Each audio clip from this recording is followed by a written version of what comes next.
Hello friends, today I'm going to discuss the signature tag mutagenesis. Friends, हमें ये पता है कि जो जीन होता है उसका क्या सीक्वेंस है, लेकिन उस जीन का फंक्शन क्या है ये हमें पता नहीं होता। तो जो सिग्नेचर टैग म्यूटाजेनेसिस है इसका रोल ये रहता है कि एक जेनेटिक टेक्निक है जिसमें हम किसी जीन के फंक्शन के बारे में पता करते हैं। फॉर एग्जांपल, अगर मान लीजिए किसी बैक्टीरिया में कोई जीनोम सीक्वेंस है जो कि विरुलेंट है, पर हमें ये पता नहीं है कि वो विरुलेंट है, हालांकि हमारे पास में उसका सीक्वेंस है, ATGC वगैरह सीक्वेंस है हमारे पास, लेकिन हमें ये पता नहीं है कि क्या वो जीन विरुलेंट है या नहीं है। तो just to identify the gene function in a particular pathogen, signature tag mutagenesis technique को यूज़ किया जाता है। और स्पेशली ऑर्गेनिज्म के कौन से जीन्स विरुलेंट है इसको देखने के लिए सिग्नेचर टैग म्यूटाजेनेसिस का यूज़ होता है।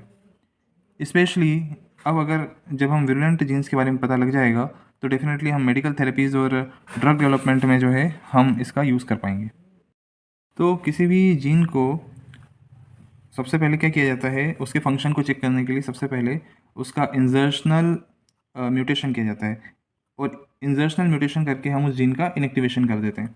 फॉर एग्जांपल, अगर कोई जीन है तो उसकी जो लेंथ होगी उसमें बीच में हम हमारा एक ट्रांसपोजोन लगा देंगे, और ये ट्रांसपोजोन क्या होता है, उसमें ट्रांसक्राइब होता रहेगा और फर्दर जो है प्रोटीन बनाएगा। लेकिन ये जो प्रोटीन होगा ये स्ट्रक्चरली करेक्ट नहीं होगा जैसा कि उस बैक्टीरिया को या किसी पैथोजन को चाहिए फॉर द विरुलेंस। तो ये जो ट्रांसपोजोन है इनका यूज़ किया जाता है, और ये इंसर्ट होकर के प्रोटीन स्ट्रक्चर में कन्वर्ट होते हैं, और इन ट्रांसपोजोन में डिफरेंट टैग सीक्वेंसेस भी होते हैं जिससे हम ये आइडेंटिफाई कर लेते हैं कि हमारा जो पर्टिकुलर ट्रांसपोजोन है वो उस पर्टिकुलर जीन के साथ में एक्सप्रेस हो रहा है। ठीक है, हो सकता है कि वो जो पर्टिकुलर जीन सीक्वेंस है वो किसी एंटीबायोटिक से रेजिस्टेंस ही शो करता हो, लेकिन अब जब आपने उस जीन सीक्वेंस को ट्रांसपोजन को इंसर्ट करके उस बैक्टीरिया का जो जीन सीक्वेंस है उसको आपने ब्रेक कर दिया, तो अब वो एंटीबायोटिक के लिए रेजिस्टेंट नहीं रहेगा। तो सपोज़ कीजिए आपने किसी बैक्टीरिया के 5 जीन लिए, ये मैंने एक एग्जांपल दिया है एक जीन का, और इसमें हमने हमारा यहाँ ट्रांसपोजन कनेक्ट कर दिया, और ट्रांसपोजन के आगे हमने हमारी टैगिंग कर दी। ये जो टैग होते हैं ये या तो स्टार्ट कोडॉन की तरफ होते हैं या फिर स्टॉप कोडॉन की तरफ होते हैं, जिससे जीन की बाउंड्री को मेज़र किया जा सके कि कहाँ से कहाँ तक का कितना लंबा जीन है। तो ये टैग यहाँ पर भी होगा और यही टैग जो है वो यहाँ पर भी होगा, यानी स्टार्टिंग कोडॉन पे भी होगा और एंडिंग कोडॉन पे भी होगा। अब सपोज़ कीजिए ऐसे 5 जीन हैं जो कि अब म्यूटेट हो चुके हैं। अब इस टाइप के बैक्टीरिया को हम इंसर्ट करते हैं एनिमल मॉडल्स में, और एनिमल मॉडल में अब हम उनको एंटीबायोटिक से देते हैं। तो ये देखते हैं, साथ में एक ऐसा ग्रुप भी लेते हैं जिसमें ये जो एनिमल मॉडल होते हैं इसमें किस में डेथ हो रही है और कौन सर्वाइव कर पा रहे हैं। तो ये जो सिलेक्शन है इसको हम कहते हैं नेगेटिव सिलेक्शन मेथड। ठीक है, क्योंकि हमने क्या करा, इस जीन को इनएक्टिवेट कर दिया, और अब हम ये चेक कर रहे हैं कि विरुलेंट कंडीशन में ये जो बैक्टीरिया है ये अगर किसी एनिमल को किलिंग करता है तो क्या अब सिग्नेचर टैग म्यूटाजेनेसिस की कंडीशन में ये जो एनिमल है सर्वाइव कर पा रहा है या नहीं कर पा रहा है। So on the basis of that particular gene को हम मेज़र कर लेते हैं कि यही वाला जो जीन है जो कि विरुलेंट जीन है और जो कि डेथ के लिए रिस्पॉन्सिबल होता है। जो सिग्नेचर टैग म्यूटाजेनेसिस की टेक्निक है ये सबसे पहले डेविड होल्डन एंड कलीग्स ने 1995 में डेवलप की थी। तो बहुत सारे ऐसे विरुलेंट जीन्स होते हैं जिसके कारण बैक्टीरिया जो होता है अपना सर्वाइवल कर पाता है और परसिस्ट कर पाता है। तो इस जीन के जो फंक्शंस होते हैं ये बहुत बार और कई बार हम जो हैं different techniques like computer assisted genomic prediction या फिर सब्सट्रैक्टिव डीएनए हाइब्रिडाइजेशन टेक्निक्स, इनसे भी हम पता नहीं कर पाते हैं। इसलिए जो नई टेक्निक्स आई है उनको हम कहते हैं सिग्नेचर टैग म्यूटाजेनेसिस और इन विवो एक्सप्रेशन टेक्नोलॉजी, यानी कि IVET। इनके थ्रू हम ये पता लगा सकते हैं कि आखिर उस विरुलेंट जीन का फंक्शन है या नहीं है, वो पर्टिकुलर जो जीन है जो बैक्टीरिया के अंदर है वो विरुलेंट है या नहीं है, ये हम पता लगा पाते हैं। क्योंकि हमारे पास जीन सीक्वेंस तो होता है, पर जीन सीक्वेंस होने के बाद भी हम जो है उसकी विरुलेंसी का पता नहीं लगा पाते। तो इसीलिए यहाँ पर जो STM है बहुत ही इंपॉर्टेंट टेक्निक हो जाती है। STM की इस टेक्निक से यहाँ पर हम जितने भी विरुलेंट और पैथोजेनिक बैक्टीरिया हैं उसमें से स्पेशली जो माइकोबैक्टीरियम ट्यूबरकुलोसिस है इसका पता लगाएंगे कि आखिर इसमें लिपिड बायोसिंथेसिस कैसे होता है, माइकोबैक्टीरियल विरुलेंस कैसे क्रिएट करता है। ग्राम पॉजिटिव और gram negative bacteria like Streptococcus pneumoniae जो ग्राम पॉजिटिव है, स्टेफिलोकोकस ऑरियस जो ग्राम पॉजिटिव है, और yersinia जो कि ग्राम नेगेटिव है, इसमें हम देखेंगे कि आखिर ये बैक्टीरिया कैसे पैथोजेनिसिटी प्रोड्यूस करते हैं, कैसे होस्ट के साथ बाइंड करते हैं, और इनका molecular mechanism of host tropism क्या है। तो ये सारी जो मेथड्स होती हैं इसके लिए भी जो पर्टिकुलर जीन्स रिस्पॉन्सिबल होते हैं उसको भी हम एसटीएम के थ्रू देख सकते हैं, क्योंकि अगर हम उस जीन के फंक्शन को समझ पाए with the help of STM तो हम डेफिनेटली बैक्टीरिया को समझ पाएंगे। ठीक है, एसटीएम से हम ये पता लगा पाते हैं कि आखिर बैक्टीरिया डिफरेंट न्यूट्रिशनल एफिशिएंसी में और स्ट्रेस कंडीशन में कैसे सर्वाइव कर पा रहा है, कैसे वो होस्ट के अंदर परसिस्ट कर पा रहा है। साथ में हम ये पता लगाएंगे या ये हमें पता चलता है एसटीएम के थ्रू कि आखिर कैसे कोई बैक्टीरिया जो है वो जो हमारे फिजियोलॉजिकल बैरियर्स हैं उसको कैसे क्रॉस कर पा रहा है, या हमारा इम्यून सिस्टम है उसको कैसे जो है हाई स्केप कर पा रहा है। इसका भी हमें पता जो होता है वो एसटीएम के थ्रू लगता है। तो एसटीएम क्या है? एसटीएम जो होता है वो ट्रांसपोजोन इंजर्शनल म्यूटाजेनेसिस है, या ट्रांसपोजोन बेस्ड या ट्रांसपोजेबल एलिमेंट बेस्ड म्यूटाजेनेसिस है, जिसमें हम किसी जीन को इनएक्टिवेशन करते हैं। ठीक है, तो किसी जीन के इनएक्टिवेशन की जो अप्रोच है उसको हम एसटीएम कहते हैं with the help of transposable elements. STM एक ऐसी टेक्निक है जिसमें हम किसी भी होस्ट में जो बैक्टीरिया है वो कितना सर्वाइव कर पा रहा है या म्यूटेंट हो जाने पर सर्वाइव नहीं कर पा रहा है उसको चेक कर सकते हैं। और ये एक इसका एडवांटेज इसीलिए है क्योंकि इसमें टैग्ड होते हैं, ये इसमें टैगिंग जो होती है उसके थ्रू हम जो जीन की बाउंड्रीज़ है उसको पता लगा सकते हैं कि कहाँ से कहाँ तक का जीन है जो कि विरुलेंट हो रहा है। और टेक्निकली इसमें हम ये पता लगा सकते हैं कि बहुत सारे जो अलग अलग डिफरेंट टाइप के ऑर्गेनिजम्स हैं या पूल ऑफ जीन्स हैं, मतलब एक साथ बहुत सारे यूनिक सीक्वेंसेस को हम एक ही बार में चेक कर सकते हैं कि कौन कौन से फैक्टर किसी ऑर्गेनिज्म में विरुलेंट है। एसटीएम एक इन विवो टेक्निक है, लेकिन अब इसका जो है इन विट्रो टेक्निक या इन विट्रो सिस्टम की तरह भी यूज़ होता है। इन विवो टेक्निक तो हम यहाँ स्टडी करेंगे ही। इन विट्रो में इन्होंने बताया है कि जो यूकैरियोटिक सेल कल्चर टेक्निक है इसमें भी इसका यूज़ हो रहा है इन विट्रो तरीके से। इन विवो में हमें क्या लेना होता है? एनिमल मॉडल्स लेना होता है। फॉर एग्जांपल हमने माइस या रेट वगैरह ले लिया और इनको एक गिवन टाइम इंटरवल पर हमें ऑर्गेनिजम्स को इंजेक्ट करना, एक बार हम ऑर्गेनिज्म इंजेक्ट करते हैं और सिलेक्टेड टाइम इंटरवल पर हम जो ऑर्गेनिज्म को रिकवर करते रहते हैं। और जो ऑर्गेनिज्म रिकवर होता है उसका हम डॉट ब्लॉट हाइब्रिडाइजेशन लगाते हैं विथ पीसीआर एम्पलीफाइड टैग्स, क्योंकि हमारे इसमें जो ट्रांसपोजोन्स हैं उसमें टैग होते हैं। तो जिन जिन टैग का हम पीसीआर एम्पलीफिकेशन करेंगे हमें पता चल जाएगा कि ये पर्टिकुलर जीन का म्यूटेशन हुआ है। और जहाँ जो रिकवर होते जा रहे होंगे ऐसे ऐसे बैक्टीरिया म्यूटेंट नहीं हुए होंगे, और फर्दर जो रिकवर नहीं हो पाएंगे वो म्यूटेंट हो चुके होंगे। तो इस टाइप से हमें ये पता लग जाएगा कि हमारा सीक्वेंस जो है म्यूटेंट वाले बैक्टीरिया में नहीं मिला है। इसके लिए हम जो एनिमल है उसके जो भी टारगेट ऑर्गन है, सपोज कीजिए कि कोई ऑर्गेनिज्म लीवर में ग्रो कर रहा है, कोई ऑर्गेनिज्म लंग में ग्रो कर रहा है, तो हम वो ऑर्गेनिजम्स को ही सेपरेट वो ऑर्गन को ही हम सेपरेट करेंगे। अब हम सिग्नेचर ट्रैक्ट म्यूटाजेनेसिस की कुछ लिमिटेशंस की बात करते हैं। तो signature tract mutagenesis non essential gene का आइडेंटिफिकेशन नहीं कर पाता। ऐसा इसलिए होता है क्योंकि नॉन एसेंशियल जीन अगर म्यूटेट हो भी जाता है तो भी ये पता नहीं चल पाता कि आखिर इसका क्या यूज़ था या ये जीन क्यों इम्पोर्टेंट था। फर्दर दूसरा इसमें लिमिटेशन ये है कि जो इन विवो मॉडल है इसमें जब हम कोई टैग लगाते हैं, है ना, तो टैग का सिलेक्शन बहुत ही इम्पॉर्टेंट हो जाता है, क्योंकि ये टैग ज़रूरी नहीं कि हर कंडीशन में क्रोमोसोमल डीएनए ऑफ बैक्टीरिया के साथ में एम्पलीफाई हो।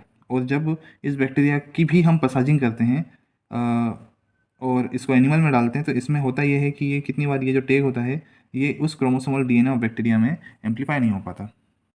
तो इसके कारण जो होते हैं अदर एलिमेंट्स में alter the efficiency and the reproducibility of the screening procedure. तो ये जो कुछ एलिमेंट्स हैं जैसे कि टैग का properly chromosomal DNA of bacteria के साथ में एम्पलीफाई नहीं हो पाना, तो ये रिप्रोड्यूसिबिलिटी एंड स्क्रीनिंग प्रोसीजर में हिंड्रेंस क्रिएट करता है और जो एफिशिएंसी है उसको भी अल्टर करता है। और इसके कारण there is loss of reproducibility and to the identification of false negative candidate. तो ये प्रॉब्लम, ये लिमिटेशन इसमें आता है। नेक्स्ट लिमिटेशन ये है कि जो एसटीएम है इसमें जो हम ट्रांसपोजोन लगाते हैं, जो ट्रांसपोजेबल एलिमेंट लगाते हैं, वो कहीं पर भी इंसर्ट होता है ना, मतलब एट रैंडम कहीं पर भी इंसर्ट हो जाता है जीन में। तो ये एक ड्रॉबैक है। इसके लिए ये बहुत ज़रूरी है कि एक एग्जॉस्टिव जीनोम स्केल स्टडी हो जिसमें हमें पता रहे कि इस बैक्टीरिया का कहाँ कहाँ क्या क्या जीन सीक्वेंस कैसा है, और उसके बाद ही हम एसटीएम की स्टडी कर पाएंगे। एसटीएम की एक और लिमिटेशन ये है कि बहुत सारे जो बैक्टीरिया हैं जिसको हम ह्यूमन पैथोजन के लिए या ह्यूमन बैक्टीरियल पैथोजन के लिए स्टडी कर रहे हैं, इनको हम इंजेक्ट करते हैं किसमें, इनको हम इंजेक्ट करते हैं एनिमल मॉडल में।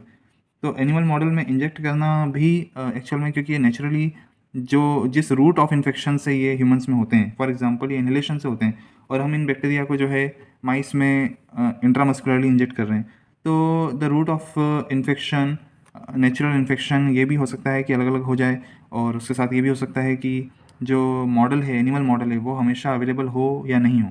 ज़रूरी नहीं कि वो हमेशा अवेलेबल रहे एनिमल मॉडल, हमेशा हमें जो नंबर ऑफ़ माइस हैं या नंबर ऑफ़ रेट्स हैं वो अवेलेबल हो जाए।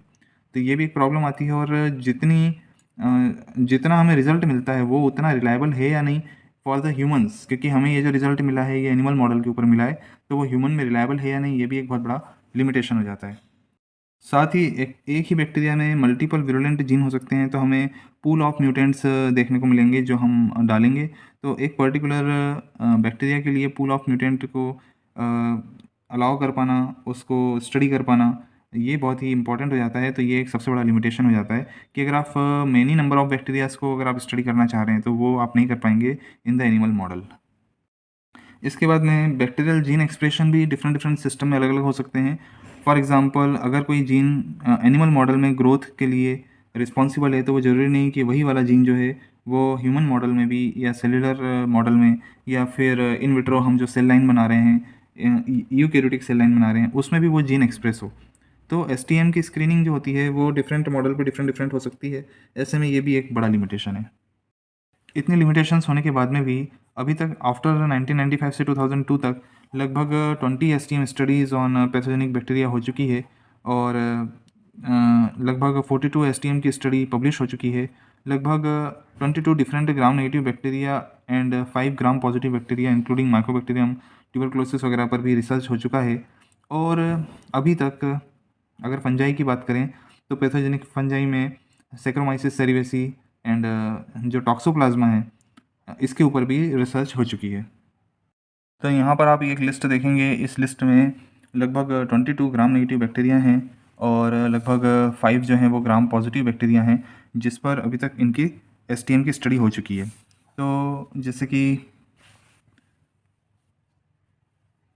कि ब्रुसेला एबॉर्टस है, ई कोलाई वगैरह है ना, हेलिकोबैक्टर पाइलोरी है, क्लिप्शिला न्यूमोनी है, नाइसेरिया मेनिंजाइटिस है, पास्चुरेला मल्टोसिडा है, ओके। इसके बाद साल्मोनेला टाइफीमेरियम है, विब्रियो कोलेरी है, और यसिनिया एंट्रोलिटिका वगैरह है, इनके ऊपर स्टडी हो चुकी है। इसके अलावा जैसे ग्राम पॉजिटिव की बात करें तो लेप्टोस्पायरा मोनोसाइटोजेनेस है, स्टेफिलोकोकस ऑरियस है, स्ट्रेप्टोकोकस एगेलेक्टी है, स्ट्रेप्टोकोकस न्यूमोनी है, माइकोबैक्टीरियम ट्यूबरक्लोसिस है, इनके ऊपर जो है स्टडी अभी तक हो चुकी है। इसमें जो एनिमल मॉडल यूज़ किए गए हैं वो pig lungs, turkey mouse, macrophages या माउस रेट है ना, ये gerbil human intestinal cell, mouse colon, इसके अलावा माउस की सीकम स्प्लीन है ना, माउस का ब्रेन, लीवर, रेट, माउस, तो ऑलमोस्ट माउस के ऊपर सबसे ज़्यादा वर्क हुआ है। जो इनोकुलेशन रूट रहा है वो भी यहाँ पर इंट्रापेरिटोनियल है, ओरल है ना, इंट्रामस्कुलर है। तो अलग अलग जो है जो इनोकुलेशन रूट है। उसके बाद पुल साइज़ मतलब कितने टाइप के जीन्स इन्होंने पुल आउट किए हैं, कितने मिले हैं, नंबर ऑफ एटेन्यूएटेड म्यूटेंट कितने मिले हैं, देन नंबर ऑफ कैंडिडेट्स कितने मिले हैं, नंबर ऑफ म्यूटेटेड टेस्टेड कितने मिले हैं, और ये रेफरेंसेस हैं।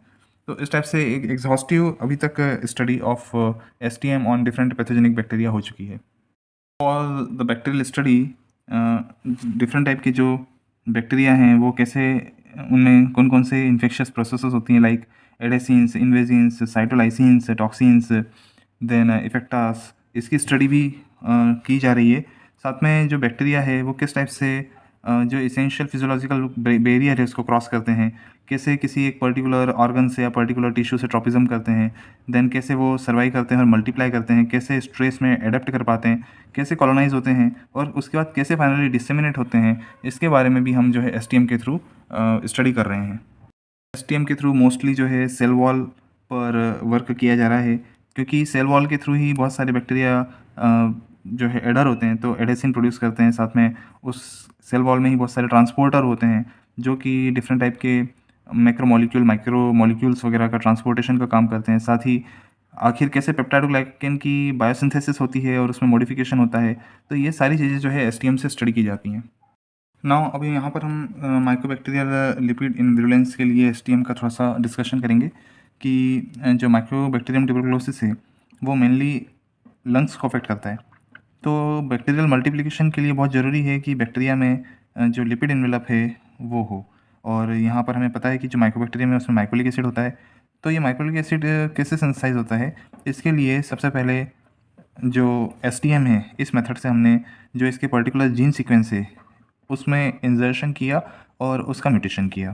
तो जो जीन सीक्वेंस स्पेशली रिस्पॉन्सिबल थे for the biosynthesis, transfer and export of various lipids, तो इसमें एक लिपिड आता है जिसको हम कहते हैं टियोसेरॉल डायमाइकोसेरोसेट डायमाइकोसेरोसेट।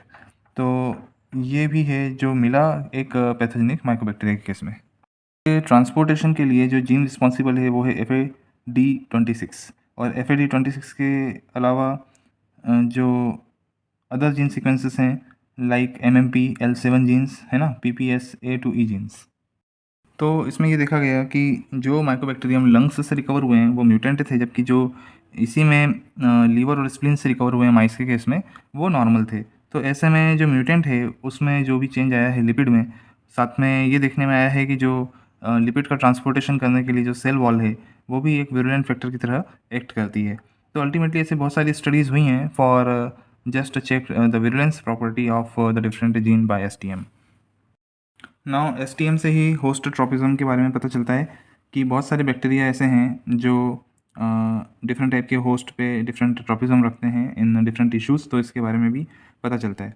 लाइक साल्मोनेला पैथोजेनिसिटी आइसलैंड जो होते हैं, इसको हम कहते हैं PAI। और इसको आप मेरे पुराने जो वीडियोस बनाए हैं उसमें देख सकते हैं कि ये क्या है। तो साल्मोनेला पैथोजेनिसिटी आइसलैंड जो होता है वो दो टाइप के होते हैं। लाइक एक सिरोवा टाइफीमीरियम में होता है जिसको हम SPI1 कहते हैं और SPI2 कहते हैं। ये दो अलग अलग होते हैं और ये दोनों पैथोजेनिसिटी आइसलैंड जो होते हैं फाइनली इनकोड करते हैं टाइप 3 सेक्रेटरी सिस्टम को, यानी TTSS को बनाने में बहुत ज़्यादा रिस्पॉन्सिबल होते हैं। और इन दोनों में यानी कि SPI1 और SPI2 में होमोलॉजी मिलती है, स्ट्रक्चरल होमोलॉजी मिलती है। यानी कि इन दोनों से बनाए गए TTSS जो है यानी टाइप 3 सेक्रेटरी सिस्टम है, ये कॉमन होते हैं।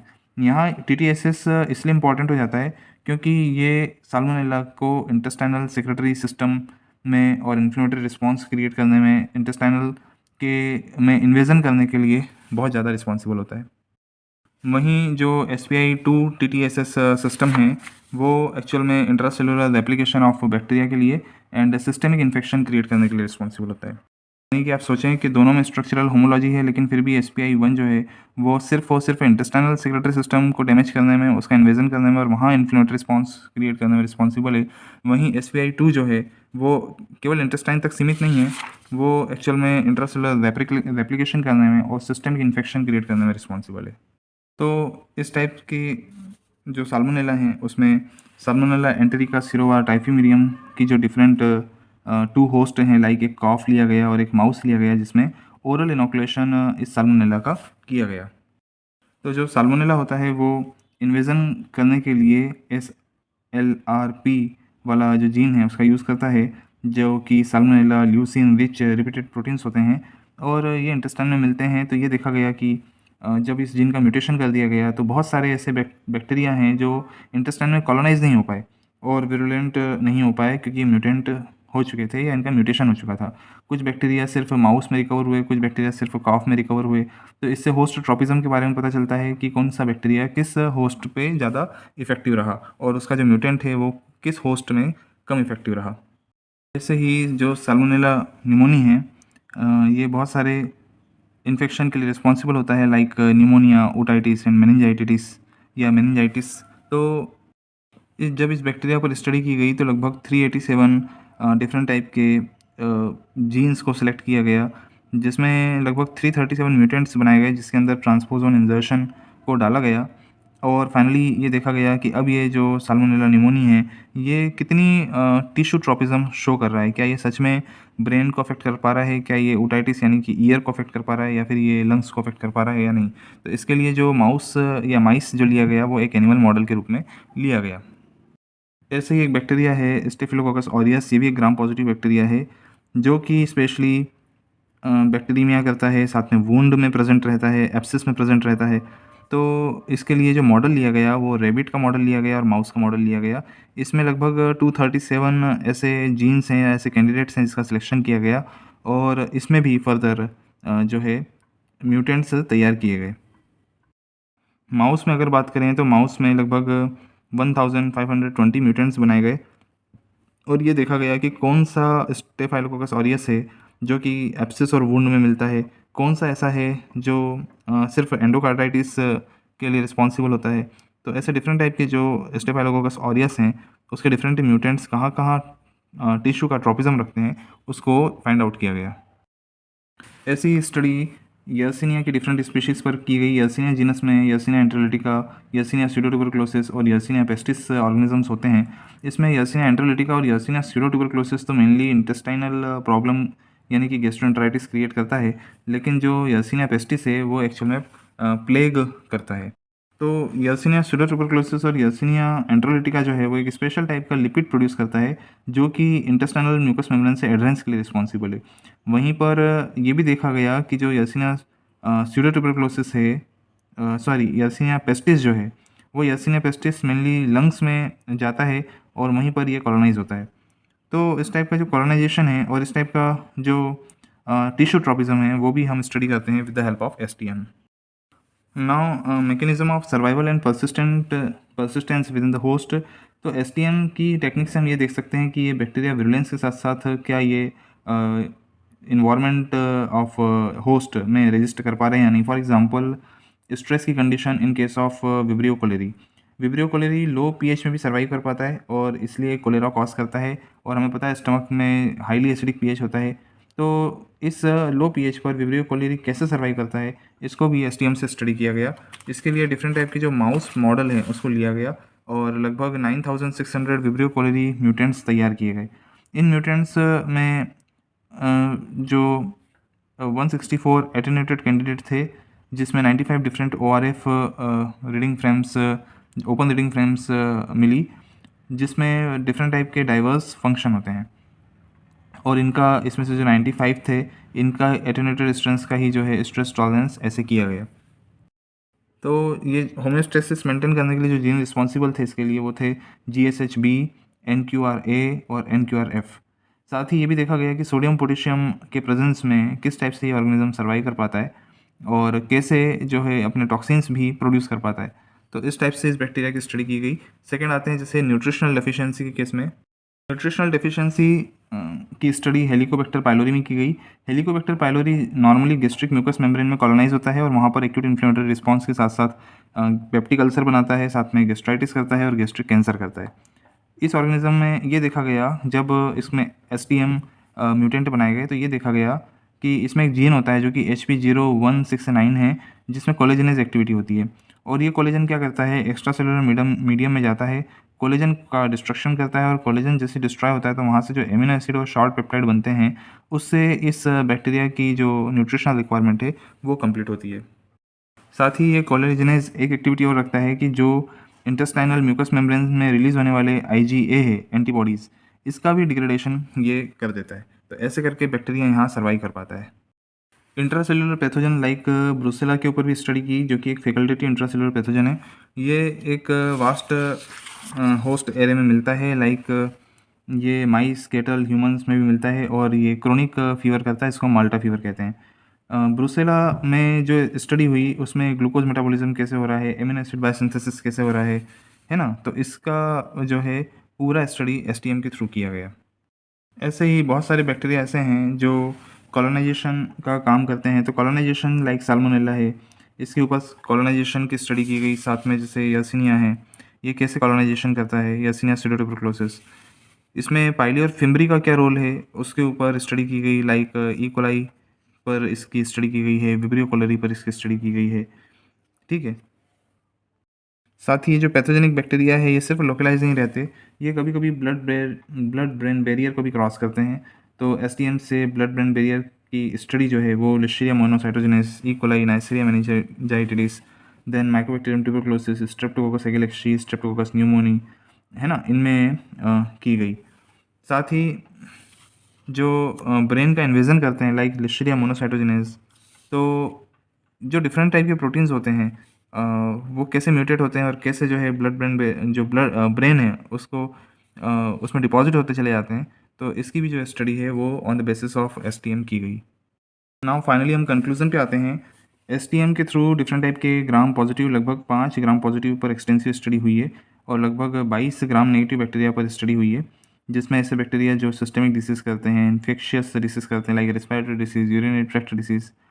और ये बहुत सारी स्टडी जो है इन विवो मॉडल पर हुई है, साथ में इन विट्रो मॉडल की जो स्टडी है वो ब्रुसेला की स्पीशीज़ ई कोलाई K1 और नाइसेरिया मेनिंजाइटिस पर हुई है। तो जो मेजॉरिटी ऑफ लिमिटेशन से ये है कि अभी भी बहुत सारी स्टडी जो है एसटीएम के थ्रू होना बाकी है। इसके बाद दूसरा लिमिटेशन ये है कि बहुत सारे ऐसे नॉन फंक्शनल जीन्स हैं जिस पर स्टडी एसटीएम की नहीं की जा सकती है। यह एक बहुत बड़ी लिमिटेशन है। इसके अलावा ये होता है कि आपने एक मान लो मिक्सचर है जिसमें बहुत सारे जीन्स हैं और आपने उसका म्यूटेशन कर दिया, लेकिन हो सकता है कि वो पर्टिकुलर जीन म्यूटेंट होने के बाद में किसी दूसरे पर्टिकुलर जीन को जो कि म्यूटेंट नहीं है उसको वो further as a secretory factor provide करे टू नाइबरिंग बैक्टीरिया भी। तो ऐसा भी हो सकता है कि आप मान लीजिए 4-5 बैक्टीरिया के ऊपर स्टडी कर रहे हैं एक साथ, तो नाइबरिंग बैक्टीरिया को जो भी बैक्टीरिया को आपने म्यूटेंट बनाया है उसका जो प्रोडक्ट मिल रहा है वो नाइबरिंग बैक्टीरिया के लिए बहुत काम का हो, है ना। ऐसा भी हो सकता है। The use of mixture of mutants may in some case allow the complementation of particular defect. For example, a mutant unable to produce a given secreted factor can use the molecules secreted by the neighboring bacteria of infecting pool. तो एक ही infection में बहुत सारे जो bacteria हैं, हो सकता है कि आपने एक को म्यूटेंट बनाया हो पर उसका जो प्रोडक्ट है वो दूसरे बैक्टीरिया की इन्फेक्टिविटी को बढ़ाने का काम कर रहा हो। एसटीएम का एक लिमिटेशन ये है कि जैसे आप एक पर्टिकुलर मॉडल में अगर उसको बैक्टीरिया को इंजेक्ट करके आप उसकी एफिकेसी चेक कर रहे हैं, तो हो सकता है कि उस पर्टिकुलर मॉडल में कुछ जीन एक्सप्रेस होते हों, कुछ जीन एक्सप्रेस नहीं होते हों, और सडनली आप उसको अप्लाई कर दें कि भाई ह्यूमंस में हम ऐसा देख सकते हैं, नहीं देख सकते, तो पता चल रहा है ह्यूमन में वो जो जीन्स हैं वो एक्सप्रेस ही नहीं हो रहे हों जो मॉडल में एक्सप्रेस होते थे। तो ये एक ड्रॉबैक है, ये एक लिमिटेशन है, लेकिन इस लिमिटेशन को इन विवो एक्सप्रेशन टेक्नोलॉजी से दूर किया जा सकता है, क्योंकि इन विवो एक्सप्रेशन टेक्नोलॉजी जो है बेसिकली बैक्टीरियल की पैथोजेनिक होने के लिए जो जो एक्सप्रेशंस होते हैं, जीन के एक्सप्रेशन होते हैं, उसमें जो अप रेगुलेटेड एक्सप्रेशंस हैं उसका आइडेंटिफिकेशन करता है।